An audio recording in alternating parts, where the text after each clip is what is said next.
men, and of course senior functionaries of the civil service here present, particularly the legislative arm of government, the clerk, and other officials from the House of Assembly Service Commission.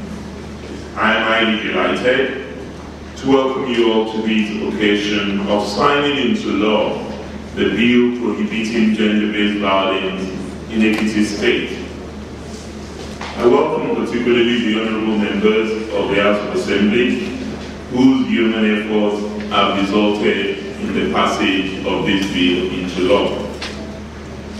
This event is taking place on the historic occasion of the annual 16 days of activism against gender-based violence around the world. Gender-based violence, according to the UN General Assembly 1993 declaration, is any act of violence that results in physical, sexual, psychological harm or suffering to women, including threats of such acts and coercion, whether in private or public life. And I think that's what really needs to be emphasized, whether in private or public life. It is believed that at least 1 in every 5 women have been physically or sexually abused at one time or the other. This is a universal reality, it's not just an Ekiti reality. And in virtually all societies, regardless of income, class, or culture. It should also be noted that gender-based violence arises from our patriarchal system, which from time immemorial has exacted control over our women, often called the weaker sex, and it affects the physical and psychological integrity of women. Human rights violations are prevalent all over the world, with women's rights being violated much more often than those of men in both the public and private spheres. Most of these violations of women's rights are frequently associated with the unwritten traditional norms and practices. Even worse, many of them occur amongst people who are very, very close and well known to one another. These practices have a devastating impact on their health and well-being, which further undermine their progress and development. Violence against women devastates lives, fractures communities, dislocates societies, and undermines development, both in the home and in the workplace.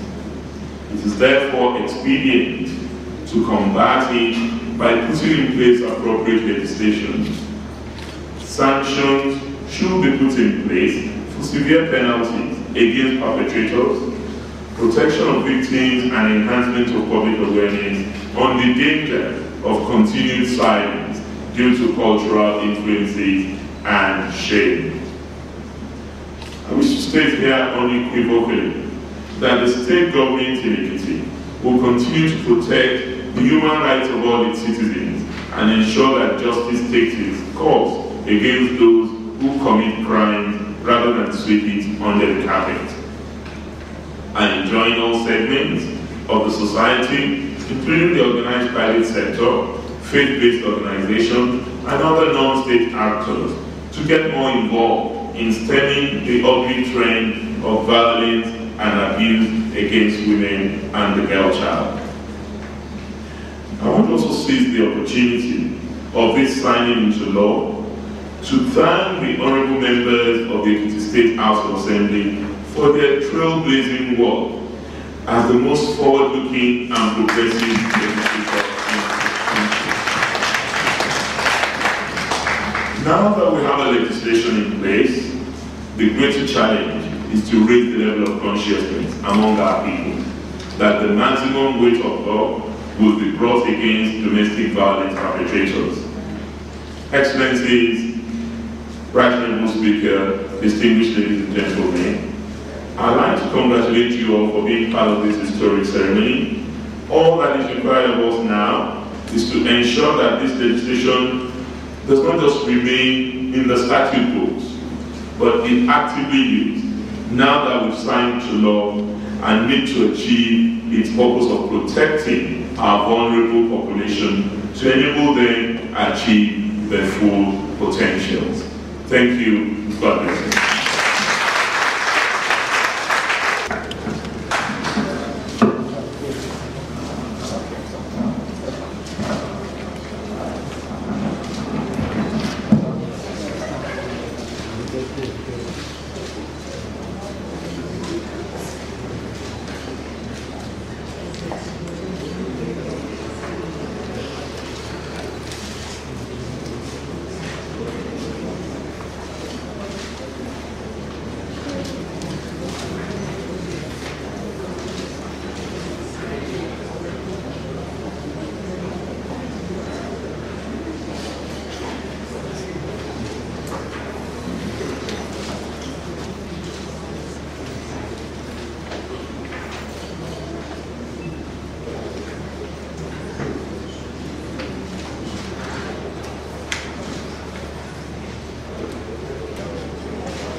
Thank you very much, Joy. The appearance event today and history have been made. God, we thank you very much for your time.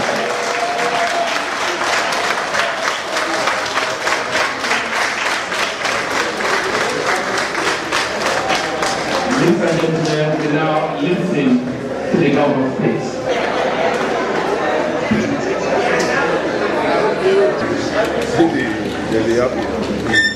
The Deputy Governor of Ekiti State,